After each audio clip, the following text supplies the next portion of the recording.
하나님 감사합니다. 오늘도 거룩한 주일을 맞이하여 하나님의 백성들이 영과 진리로 예배하기 위해 이 자리에 모였습니다. 하나님 이 시간 임재하여 주시고 은혜를 허락하여 주옵소서. 이 부족한 종 떨리는 마음으로 이 강단에 있습니다. 인간적인 모습은 가리워 주시고 오직 하나님의 말씀만 대언하는 성령의 인도함을 받는 시간으로 은혜와 기도 응답과 결단의 시간이 이루어질 수 있도록 모든 것 성령님께서 인도해 주실 것을 믿사오며 이 모든 말씀 사랑이 많으신 우리 주 예수 그리스도의 이름으로 기도드립니다. 아멘. 오늘은 우리가 사도행전 강인 설교 33번째 시간으로서 우리가 사도행전 14장 1절에서부터 18절의 말씀을 중심으로 말씀을 전하고자 합니다. 우리가 복음을 전할 때 박해와 핍박을 당하고 있다면 그것은 복음이 확산되고 있다라는 증거임을 우리가 알 수가 있죠. 사도 바울과 바나바가 비시디아 안디옥에서 복음을 전하다가 유대 지도자들과 그들에게 성동된 경건한 기부인과 신의 유력자들로 인해서 핍박을 받고 쫓겨나 이고니온이라는 도시로 가게 되죠. 이제 이 이고니온이라는 도시는 농업과 상업이 발달한 도시였고 비시디아 안디옥에서는 약 180km 떨어져 있는 도시로 비시디아 안디옥에서 이고니온으로 가기 위해서는 산 30개를 넘어야 했습니다. 그러니까 쉽지 않은 거리였음을 우리가 알 수가 있죠. 자, 우리가 이 14장 1절을 보시면 이제 사도 바울과 바나바가 복음 때문에 비시디아 안디옥에서 핍박을 받고 그곳에서 쫓겨나 이고니온에 왔지만 그들은 전과 동일하게 회당에서 예수님의 복음을 전파하였죠. 이때 무슨 일이 일어납니까? 허다한 무리들이 이고니온에 있는 사람들이 많은 사람들이 이제 예수님을 복음을 믿게 되었음을 우리가 알 수가 있습니다. 그런데 사도행전 14장 2절을 보면 허다한 무리들이 예수님을 믿기도 하였지만 같은 시간에 같은 장소에서 복음을 들었지만 허다한 무리가 믿는 사람도 있고 그것을 거부하는 무리들이 있었음을 우리는 알 수가 있죠. 이 복음에 예수님에 대해서 이렇게 부정적인 반응을 보인 사람들은 어떤 사람들입니까?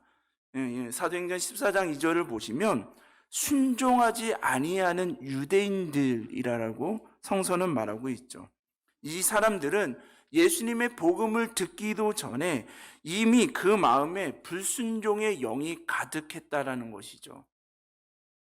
이는 하나님의 말씀을 거부하고 하나님을 거부하는 사람의 심령 깊은 곳에는 불순종의 영, 마귀의 영이 있다라는 거 성서는 말하고 있는 것입니다. 그들은 이미 마음이 삐뚤어져 있었죠. 무슨 일이든지 무슨 말이든지 거역을 하는 것입니다. 잘 생각해 보십시오. 유대인들은 평소에 하나님을 잘 믿는다라고 선전하고 강구했던 사람들이죠. 그러나 하나님의 복음이 나타나서 그들에게 있었던 불순종의 영이 드러나기 시작한 것입니다. 제일 깊은 곳에는 하나님을 마음에 두기 싫어하는 불순종의 영이 있음을 우리는 고백하게 됩니다.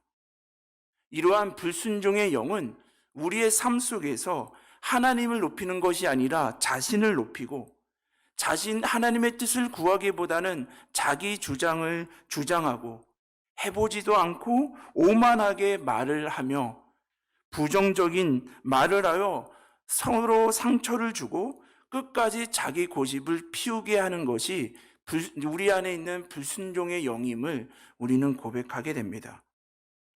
그래서 이 말씀을 준비하면서 한 주간 하나님, 우리에게 하나님을 높이는 것이 아니라 나를 높이고 또한 우리에게 우리가 심판자가 되어 남을 정죄하고 비난하는 그러한 영, 내 주장을 끝까지 고집하고 해보지도 않고 오만한 말을 하는 이러한 불순종의 영이, 거부하는 영이 우리 안에 있다고 한다면 이 영이 떠나가기를 기원합니다라고 기도할 수밖에 없습니다. 성도님들, 우리의 심령 안에 불순종의 영이 우리 안에 있다라고 한다면 이 예배 가운데 말씀의 능력으로 그 영이 떠나가시기를 주님의 이름으로 기원합니다. 사도행전 14장 3절을 보시면 이 사도 바울과 바나바가 이 불순종의 영이 그렇게 작동하여서 더욱더 그들을 박해하고 믿지 않는 자들을 어떻게 대처했습니까? 잘 보시면 14장 3절에 보면 두 사도는 그 자리에 오래 머물러라라고 말하고 있습니다. 우리가 고린도전서 13장 4절을 보시면 사랑을 뭐라고 정의합니까? 오래 참는 것, 시기하지 아니하고, 우리가 지난주에 살펴본 것처럼 시기하지 아니하고 오래 참는 것이 사랑이라고 정의를 하고 있죠. 우리는 누군가를, 자녀를 사랑한다고 한다면 자녀가 똑바로 서기 위해서 얼마나 기다리는 것이 우리의 모습임을 보지 않겠습니까? 이 사도 바울과 바나바는 그들이 불순종의 영이 더욱더 작동하여서 거부하고 복음을 박해하였지만 그곳을 바로 떠나지 않고 오래 머물러 사랑하였기에, 그 영혼도 하나님이 사랑하는 영혼임을 고백하기에 그곳에 오래 머물러 더욱더 복음을 전하였던 것을 알 수가 있습니다. 그러면서 뭐라고 말합니까? 주를 힘입어 담대히 하였다라고 말하고 있습니다. 그 사탄의 영, 그 영에 지배당하고 있는 자들에게 더욱더 영적인 싸움에서 주를 힘입어, 우리의 힘으로는 사탄과 싸움에서, 영적인 싸움에서 질 수밖에 없지만 우리의 대장 되시고 나의 주인 되시는 예수 그리스도의 이름을 힘입어 담대하게 오래 머물러 그곳에서 복음을 전하였던 것을 알 수가 있습니다. 또한 그들은 어떻게 하였습니까? 주께서 그의 손으로 표적과 기사를 행하게 하여 주사 은혜의 말씀을 증거하게 하셨다라고 말하고 있습니다. 주의 복음을 전할 때 주님께서 표적과 기사를 일으키게 하심으로써 주의 복음을 전하고 오래 머물러 주를 힘입어 복음을 전하는 것은 하나님이 하시는 일임을 증명하여 주셨다라고 성서는 분명히 말하고 있습니다. 자신을 박해하고 거부하는 자들의 사랑하는 마음으로 오래 머물러 또한 주를 힘입어 더욱더 은혜의 말씀을 전하였던 것을 알 수가 있죠. 이 사도 바울은 더욱더 선교 여행 가운데 산을 넘고 험난한 산을 넘으면서도 담대한 기쁨을 잃어버리지 않았습니다. 만약 사도 바울이 스스로 계획하고 선택한 길이라고 한다면 그러한 많은 핍박과 고난 가운데 주저할 수밖에 없었을 것입니다. 그런데 사도 바울이 이런 고난과 죽을 위험과 모욕과 핍박과 박해 가운데서도 끝까지 그 사명의 길을 걸어간 것은, 오래 참고 주를 힘입어 은혜의 복음을 전했던 이유는 하나님이 이 일을 자신에게 맡겨주었음을 고백하였기 때문입니다. 우리 성도님들, 고린도후서 6장 1절의 말씀 우리 다 같이 한번 합독하시겠습니다. 우리가 하나님과 함께 일하는 자로서 너희를 권하노니 하나님의 은혜를 헛되이 받지 말라. 아멘. 사도 바울은 지금 뭐라고 고백합니까? 우리는 하나님의 복음과 사랑을 전파하시는데 전능하신 하나님은 홀로 그 일을 다 감당하실 수 있지만 우리같이 부족한 자를, 우리를 함께 일하는 자로 선택하여 주셔서 그 일을 하시게 하셨다라고, 그 일을 우리에게 맡겨주셨다라는 사도 바울 그리스도인의 정체성이 있었기에 많은 고난과 박해 가운데서도 끝까지 그 사명을 감당하였음을 우리가 알 수가 있습니다. 근데 우리가 하나님과 함께 일하는 자로서 하나님께서 우리에게 복음을 전하고 사랑을 전하는 일을 할 때 더욱더 표적과 기사를 통해서 모든 가정에 하나님이 함께 하심을, 주관하심을 보여주신다라는 것이죠. 그래서 하나님께서 맡겨주신 일, 하나님과 함께하는 일을 감당해 나갈 때 주님께서 언제나 나와 함께 하시고 계심을 확인시켜 주셨기에, 그 은혜가 너무나 크기에 그 고난을 이기고 사명을 감당하였노라라고 사도 바울은 고백하고 있습니다. 귀한 성도 여러분, 우리도 주와 함께 일하는 자로서 고백을 한다라고 한다면 하나님께서 우리에게 그 사명을 맡겨주실 때 우리 홀로 일하게 하지 아니하시고 표적과 기사를 통해서 하나님이 나와 함께 하시고 하나님의 능력으로 하나님이 주관하여 이 일을 행하고 있다는 것을 보여주시는 은혜, 그 은혜 속에서 날마다 거하시기를 주님의 이름으로 기원합니다. 근데 사도행전 14장 4절을 보시면 사도 바울이 이렇게 복음을 전하였을 때 어떻게 됩니까? 유대인을 따르는 편과 두 사도를 따르는 편으로 나뉘어졌습니다. 네, 성도님들, 이렇게 복음이 전파되었을 때 이쪽으로 저쪽으로 나눠지는 게 문제가 아닙니다. 복음을 전했는데도 편이 갈라지지 않는 것이 더 큰 문제이죠. 생명의 복음을 전하였는데, 예수님의 복음을 전하였는데 아무 반응이 없는 것이 문제입니다. 우리는 어떻게 고백합니까? 복음은 사람을 변화시킵니다. 빛이 들어오면 어둠이 사라지고, 복음이 들어오면 우리가 죄와 허물이 무너지고 사탄의 세력이 무너지고 생명이 드러난다라고 고백하지 않습니까? 그런데 예배를 드리고 말씀을 드렸는데도 아직도 우리는 유대인의 편과 두 사도의 편으로 나눠지지 않고 아직도 중간 지대에 있다고 한다면, 말씀을 듣고 예수 그리스도 안에서 새로운 피조물이라고 고백하지만 아직도 세상에, 한쪽은 세상에 담그고 있고 한쪽 발은 예수님 쪽에 담궈 있는 그 중간 지대에 살아가고 있는 것이 더 큰 문제임을 성서는 증언하고 있는 것입니다. 예수님을 믿으면 우리가 새로운 피조물로 변해야 하기 때문에 우리는 세상의 편이 아닌, 그 중간 지대가 아닌 예수님의 편에 서야 됨을 사도 바울은 전하고 있는 것입니다.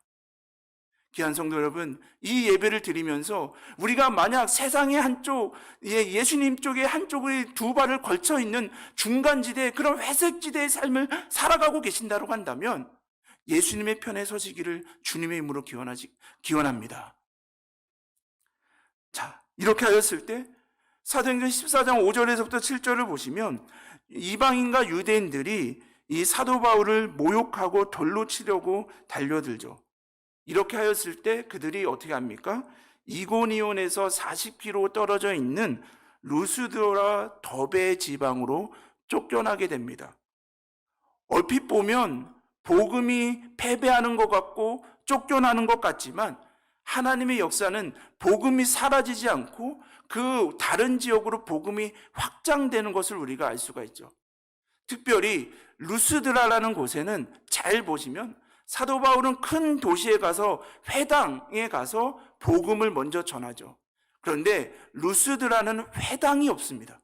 그만큼 그 지역에는 유대인이 많이 살지 않았기 때문에 사도 바울은 이 루스드라는 지역에 가서 회당이 아닌 거리에서 더욱더 예수 그리스도의 복음을 전하였고, 그러기에 이방인들에게 더욱더 복음이 전해지는 곳이 바로 루스드라입니다. 그래서 많은 성서 신학자들이 이 루스드라는 이 도시가 드디어 이방인들에게 복음이 더욱더 전파되어지는 전초 기지가 바로 이 루스드라라는 도시라라고도 설명하고 있습니다. 이렇게 복음이 쫓겨난 것 같지만 이 해당이 없는 이방인들이 많은 그 거리에서 이방인들을 향해 예수 그리스도의 복음이 전파되게 되었던 것이죠. 그런데 또한 이 사도행전 14장 8절을 보시면 사도 바울이 이 루스드라에서 복음을 전할 때 성서는 뭐라고 말합니까? 한 번도 걷지 못한 사람이 성인이기 때문에 정확한 나이는 모르지만 성인이 되도록 남아서 한 번도 걷지 못한 사람이 이 사도 바울의 설교를 듣고 있었다라고 성서는 말하고 있죠. 그런데 여기서 듣는다라는 것은요, 우리 성도님들 그냥 하나님의 말씀을 잠깐 건성으로 듣는 것이 아니라 처음부터 끝까지 한마디도 빠지지 않고 경청했다라는 것입니다. 이 말씀을 준비하면서 하나님, 우리가 이 예배 드리러 올 때, 하나님의 말씀을 들으러 올 때 우리가 하나님의 말씀을 건성으로 듣지 말게 하여 주옵소서. 부족한 종이 목회를 이루어 가다 보면요, 이 말씀을 듣는 태도에 따라서 하나님의 그 성령의 역사로 그 믿음이 성장하고 성숙해 나가는 것을 보게 됩니다. 부족한 종의 그것이 아니라 말씀을 사모하여 이 말씀을 건성으로 듣는 것이 아니라 와서 주무시고 다른 생각하고 다른 성도들은 누가 왔는지 안 왔는지 어떤 복장을 했는지 그런 것에 신경을 쓰는 것이 아니라 하나님의 말씀을 하나라도 빠뜨리지 않기 위해서 경청하며 나아갈 때 믿음의 성숙이 일어나는 것을 우리는 말씀과 삶 속에서 우리는 고백하게 되는 것이죠. 그래서 하나님, 이 인간적인 이 부족한 종이 대언하는 것이지만 이 대언이 하나님의 말씀이라는 것을 알면 고백하며 우리가 이 말씀을 경청하는 은혜, 그 경청하는 교회와 가정이 되게 해달라고 기도할 수밖에 없었습니다. 이렇게 하나님의 말씀을 경청하였을 때 사도 바울이 그와 눈이 마주쳤을 때 그 사람 안에 있는 믿음을 보게 되었고 예수가 일어서 걷게 되는 그 치유함의 역사가 이루어남을 우리가 알 수가 있습니다. 그런데 여기서 우리는 세 가지를 알 수가 있죠. 첫째는 사도 바울이 그 안진뱅이를 나면서부터 걷지 못한 자를 주목했다라는 것이죠. 그런데 여기서 사도 바울이 주목한 것이 아니라 사도 바울을 그곳으로 인도하신 주님께서 바울을 통해서 그를 주목했다라는 의미입니다.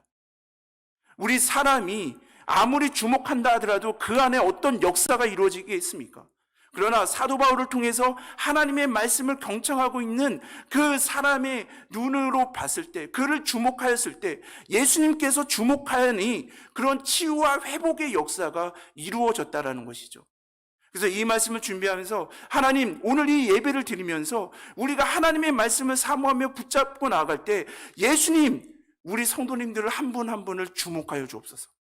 사람이 주목하는 것이 아니라 예수님이 주목하여 나아갈 때 살아계신 역사가 이루어지기에 이 예배 가운데 주님을 더욱더 바라보는 우리의 시선이 주님의 시선과 맞대요. 더욱더 주님을 주목하는, 주님께서 우리를 주목하는 역사가 이루어지게 해달라고 기도할 수밖에 없습니다. 둘째로 그를 주목하였을 때 구원받을 만한 믿음이 그 사람 안에 있음을 사도 바울은 보았습니다.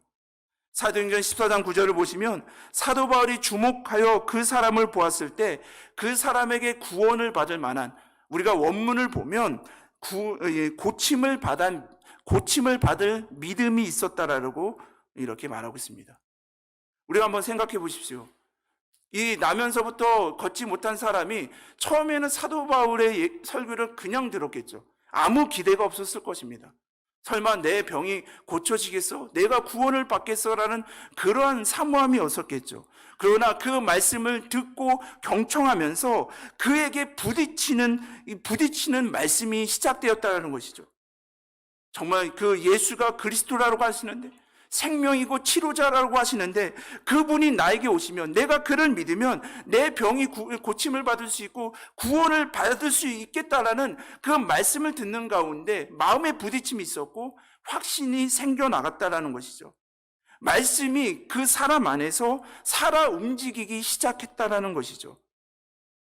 귀한 성도 여러분, 믿음은 무엇입니까? 우리를 먼저 찾아오시어 우리를 주목하고 계시는 예수님의 시선에 우리의 시선을 고정하는 것입니다. 예수님의 시선은 한 번도 우리를 벗어나 본 적이 없죠.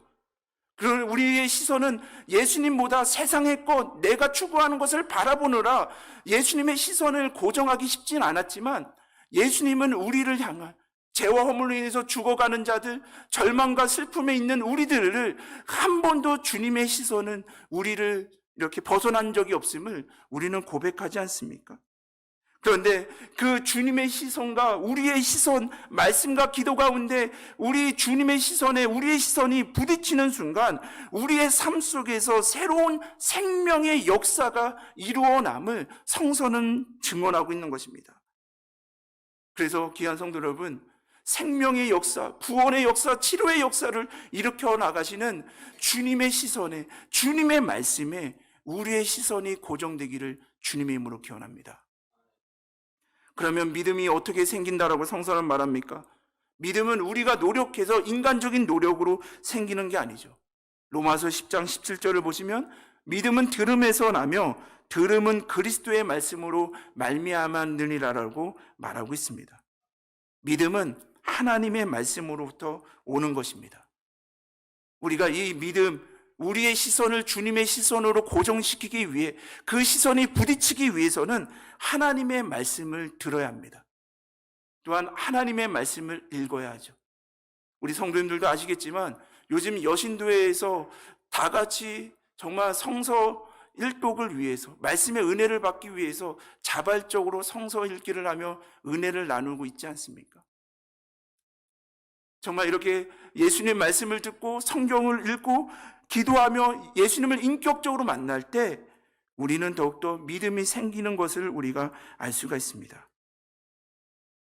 우리가 말씀을 건성으로 듣고 정말 읽지 않는다고 한다면 들어도 믿음이 생기지 않고, 또한 그 교회에 아무리 나와도 믿음이 생기지 않음을 우리는 고백하게 됩니다.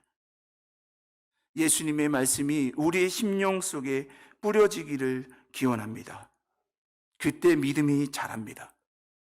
그런데 왜 믿음이 자라야 되고 성숙해야 합니까? 바로 믿음이 능력으로 변하기 때문입니다. 말씀이 능력이 되는 순간 바로 성령의 역사, 하나님의 역사가 이루어지기 때문입니다. 히브리서 4장 12절을 보시면 하나님의 말씀은 살아있고 운동력이 있다라고 성서는 증언합니다. 귀한 성도 여러분, 하나님의 말씀은 죽은 말씀이 아닙니다. 지금도 살아계셔서 우리를 더욱더 회복하시고 고치시는 것이 하나님의 말씀입니다. 그냥 하나님의 말씀은 우리가 지식적으로 아는 것이 아닙니다. 하나님의 말씀은 그냥 정보와 지식이 아니라 지금도 살아서 역사하시는 것이 하나님의 말씀이시기에, 하나님의 말씀을 듣고 그 말씀을 사모하며 나아갈 때, 그 하나님이 말씀이 내 심령이 뿌려질 때 그 말씀이 우리 안에 살아서 움직이고 역사하는 성령의 역사가 이루어짐을 성서는 증언하고 있는 것입니다. 만약 우리가 하나님의 말씀을 하나의 정보로, 지식으로, 또한 그것으로 우리가 죽은 것으로 생각하고 있다고 한다면 지금 이 순간 하나님의 말씀은 살아서 지금도 역사하시는 말씀이라는 것을 고백하시며 그 말씀을 사모하며 나아가시기를 주님의 이름으로 기원합니다. 그러므로 하나님의 말씀은 살아있고 운동력이 있기에 그 말씀이 내 심령에 뿌려진다고 하면 그 하나님의 말씀은 생명이기에 우리 그 생명이 내 속에 들어온다라는 것이죠. 하나님의 생명이 들어오니 죄와 허물로 인해서 죽을 수밖에 없는 우리들이 구원을 받은 것이고, 많은 슬픔과 고난과 어려움 가운데 하나님의 말씀이 내 속에 들어오니 그곳에서 어둠이 빛으로 더욱더 물러나게 되고 우리의 슬픔과 아픔과 분노가 사랑과 기쁨으로 채워지는 것이 하나님의 말씀이 살아있고 지금도 운동력이 있기 때문에 그 말씀을 사모해야 됨을 성서는 분명히 말하고 있는 것입니다. 우리 귀한 성도 여러분, 우리가 믿음의 생활을 해나갈 때 우리가 고백한 것처럼 지금도 주님은 살아계셔서 나와 함께 하신다라는 것, 하나님의 말씀은 지금도 살아서 역사하시는 운동력이 되는, 회복하는 그 말씀이라는 것을 고백하며 나아갈 때 우리는 승리하며 나아갈 수 있음을 성서는 분명히 말하고 있습니다. 그래서 이번 한 주간 오늘도 이 새벽 기도를 드리면서요, 기도하기는 하나님, 오늘 이 예배를 드릴 때 우리 귀한 성도님들 여러 가지 그 사명 때문에 사명을 감당하시느라 그렇지만 하나님, 이 주일 예배를 드린다 하더라도 하나님 이 말씀을 들을 때 그 말씀이 성도님들 한 분 한 분의 생명이 되게 하시고 그 생명의 말씀이 우리 안에 능력이 되게 하여 주신 이런 은혜가 우리에게 임하여 주옵소서라고 기도할 수밖에 없었습니다. 귀한 성도 여러분, 또한 성경을 통독하며 나아가시는 귀한 여신도분들, 또한 남신도분들, 이 함께 기도하며 나아가실 때 하나님, 이 말씀이 내 안에 생명이 되게 하시고 이 말씀이 내 안에서 능력이 되게 해달라고 더욱더 기도하며 말씀을 읽고 나가실 때 그 말씀이 살아서 역사하시는 은혜를 경험하게 될 것입니다. 또한 사도 바울은 내 발로 일어서라라고 더욱더 믿음으로 그 말을 전하게 되죠. 그래서 그가 고침을 받습니다. 그랬을 때 사도행전 14장 11절에서 13절을 보면 루스드라 사람들이 굉장히 놀랍니다. 우리 성도님들, 우리가 나면서부터 걷지 못한 자, 그 자는 의학적으로는 고칠 수 없는 사람이라는 것을 다 누구나 알고 있죠.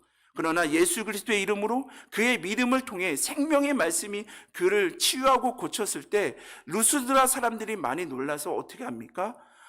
이 사람들은 우리가 믿고 있는 제우스와 헤르메스 신이 인간의 모습을 입고 우리를 찾아온 거구나. 그러기에 우리는 이 우상들에게 제사를 드려야 되겠구나라고 하면서 더욱더 우상을 섬기는 제사장이 소와 화환을 가지고 더욱더 바울과 바나바에게 오죠. 그런데 이 바나바와 바울이 어떻게 합니까? 우리 성도님들 한국어와 영어를 주로 하시잖아요. 근데 어떤 분이 이렇게 아프리카 언어로 막 이렇게 얘기하면 우리가 못 알아듣는 것처럼 그때 사람들이 너무 놀라서 그 당시에 방언을 얘기하니 사도 바울과 바나바는 들어도 무슨 상황인지 몰랐습니다. 그런데 나중에 그 말을 들으다 보니 당신들이 신이십니다. 우리가 생각하기에 당신들은 제우스고 헤르메스 그런 신이기에 우리는 당신들에게 경배하기 위해 제사를 드리기 위해 이러한 준비를 하고 있습니다라는 것을 듣게 됩니다. 이렇게 하였을 때 사도 바울은 어떻게 합니까? 두 사도는 궁중 속으로 들어가 옷을 찢어버립니다. 유대인들이 옷을 찢는다라는 것은 어떠한 의미가 있습니까? 그것은 큰 슬픔을 당할 거나 정말 자기의 슬픔을 표현한다거나 하나님 앞에 큰 하나님의 앞에 신성 모독이 되는 그러한 제약이 있을 때 분노를 표출하기 위해서 슬픔과 분노를 표출하기 위해서 옷을 찢는 것이 유대인들의 모습이었죠. 그런데 사도 바울은 옷을 찢으면서 뭐라고 말합니까? 더욱더 그 나면서부터 걷지 못한 그 자를 고친 것도 또한 너희들에게 생명의 말씀을 전하신 것도 내가 아니라 하나님이 하셨다라는 것을 고백하고 있는 것입니다. 그러면서 뭐라고 말합니까? 우리는 신이 아닙니다. 우리는 너희가 생각하는 신이 아니라 우리도 여러분과 같은 성정을 가진 사람이라고 말하죠. 근데 여기서 성정이라는 이 단어는요, 동일한 것을 겪다라는 뜻입니다. 그러니까 사도 바울은 자신을 더욱더 우상으로 신으로 경배하고자 몰려들고 있는 자들에게 옷을 찢으며 큰 소리로 나는 신이 아닙니다. 나는 당신들과 동일한 것을 겪고 있는 자입니다. 저도 배고프면 식사를 해야 되고 졸리면 자야 되고 저도 죄와 허물로 인해서 죽을 수밖에 없는 죄인이었지만 예수 그리스도의 보혈로 말미암아 그 예수 그리스도의 보혈에 힘입어 구원을 받은 저도 죄인에 불과합니다. 이러한 죄인에 불과한 나에게 왜 이러한 경배를 하며 헛된 영광을 나에게 구하게 하십니까? 그러므로 그 제사를 말리죠. 자, 우리가 날마다 예배를 마치면서 예수님이 가르쳐 주신 주기도문에서 뭐라고 고백합니까? 나라와 권세와 영광이 아버지께 영원히 있사옵니다라고 고백합니다.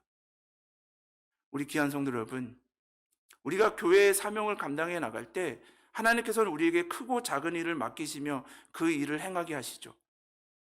나면서부터 걷지 못한 자가 일어나 걷는 것, 죽은 자가 살아나고 또한 교회 일을 해나갈 때, 사명의 일을 해나갈 때 더욱더 그것을 행하시는 이는 하나님이십니다. 우리는 그저 하나님의 통로임을 성서는 고백하고 있는 것이죠. 그런데 우리를 통해서 하나님께서 통로로 하나님 일을 행하셨는데 마치 우리가 그 주님이 받으셔야 되는 우리가 날마다 고백하는 나라와 권세와 영광이 아버지께 영원히 있사옵니다라고 고백하고 있는데 우리의 삶 속에서 그래도 내 지분이 있지. 그래도 내가 조금 헌신하였고 수고하였기 때문에 이러한 일들이 이루어졌다라고 생각을 한다면 우리도 사도 바울처럼 우리의 옷을 찢어야 합니다. 그런데 이 말씀을 준비하면서 이 목회자가 가장 위험한 사람이라는 것을 고백하게 되죠. 성도님들도 위험하지만 정말 이 목회자로서 이러한 것이 얼마나 위험한 상황에 노출되어 있다는 것을 고백하기에 이번 한 주간 하나님, 더욱더 이 목회를 해나갈 때 하나님의 영광을 빼앗는 일이 있다고 한다면, 모든 영광 하나님께 돌려야 되는데 그 영광을 돌리지 않는다고 한다면 하나님 내 옷을 찢게 하여 주옵소서. 이것을 하나님께 돌려야 될 영광을 돌리는 것이 하나님께 돌아오는 것인데 내가 그것을 잃어버리고 행하지 못하고 있다고 한다면 내 옷을 찢게 하여 주옵소서라고 기도할 수밖에 없었습니다. 귀한 성도 여러분, 이렇게 하였을 때 사도 바울은 그들에게 바른 복음을 전하기 위해서 어떻게 합니까? 이 세상을 창조하신 하나님께 헛된 일을 버리고 살아계신 여호와 하나님, 창조주 구원자 하나님께 돌아오라라고 말하고 있습니다. 헛된 일은 무엇입니까? 우상 숭배죠. 우상은 무엇입니까? 하나님을 사랑하고 하나님을 예배하기 위해서 우리에게 방해되는 것이 우상이죠. 우리가 나무와 돌로 된 그러한 것, 헛된 것을 절하지 않기에, 경배하지 않기에 나는 우상에서 자연스럽다라고 생각하는 것이 아니라 우리가 하나님을 예배하고 하나님을 사랑하는데 나와 하나님 사이에 무엇인가 끼어 있다고 한다면 그것은 우상이라는 것이죠. 근데 우리 사람은 어떻게 합니까? 눈에 보이는 것이 더 집중하게 되죠. 영이신 하나님은 눈에 보이지 않기에, 생명이신 하나님은 눈에 보이지 않기에 우리는 눈에 보이지 않는 하나님보다 눈에 보이는 돈과 권력과 지식과 그런 건강이 우리를 더 집중하게 하고 삶을 더욱더 그곳에 목적을 갖게 살게 한다는 것이죠. 근데 사도 바울은 뭐라고 말합니까? 이러한 헛된 일, 우상을 숭배하는 것, 정말 썩어져 없어질 것, 한순간에 무너질 것, 또한 우리에게 생명을 주지 못하고 구원을 주지 못한 그 헛된 것들을 추구하는 우상 숭배를 버리고 하나님께 영광을 돌려야 되는데 하나님께 영광을 빼앗는 그런 헛된 일을 버리고 살아계신 하나님, 보이지는 않지만 영으로서 우리에게 생명을 주시고 말씀으로 인도하시고 주관하시는 여호와께 돌아오게 하시기 위해서 나는 이 복음을 전한다라고 강력하게 전하고 있는 것 아니겠습니까? 그러면서 이 말씀을 정리하면서 이렇게 고백합니다. 하나님, 이 말씀이 복음을 믿는 자와 예수님을 믿는 자와 믿지 않는 자들에게 들려져야 됩니다. 예수님을 믿는 자 중에서 만약에 혹 우리가 하나님께 영광을 돌려야 되는데 정말 내가 그 안에 내 안에 지분이 있다라고 생각하여서 하나님의 영광을 빼앗는 그 헛된 일을 하고 있다고 한다면 하나님 우리의 옷을 찢게 하여 주옵소서. 하나님, 예수님을 믿는다라고 하나님을 가장 사랑하고 하나님을 예배하고 주님의 길을 우리의 삶의 목적으로 세상의 것을 그 삶의 조건으로 생각하며 살아가겠다라고 고백하고 있지만 어느덧 세상의 것, 땅의 것을 추구하기 때문에 우리도 우리 안에 우상이 있고 그 우상이 있음을 모르고 계속 신앙생활을 살아가는 중간지대의 삶을 살아가고 있다고 한다면 하나님 그 헛된 것을 버리는 역사가 이루어지게 하여 주옵소서. 그래야지 이러한 조건이 있을 때 살아계시고 생명이 되시는 하나님께 돌아올 수 있고 그 하나님의 말씀이 우리 안에 생명이 뿌려짐으로 그 말씀이 나의 믿음이 되고 능력이 되기에 그 우리 안에 생명이 되고 승리가 될 수 있기에 하나님 우리 안에 헛된 것이 있다고 한다면 그 헛된 것을 버리고 살아계신 하나님께 돌아오는 그 역사가 예수님을 믿는 자나 믿지 않는 자에게 동일하게 임하여 주옵소서라고 기도할 수밖에 없었습니다. 귀한 성도 여러분, 사도 바울이 더욱더 루스드라 이 성도들에게 전하였던 것처럼 오늘 성령님께서 우리에게 전하십니다. 내가 이 복음을 전하는 이유는 헛된 일을 버리고 우리 안에 있는 우상을 버리고 또한 우리의 헛된 영광을 버리고 살아계신 우리에게 생명과 구원과 인도하심을 주시는 하나님께 돌아오게 하시기 위함임을 전하고 있습니다.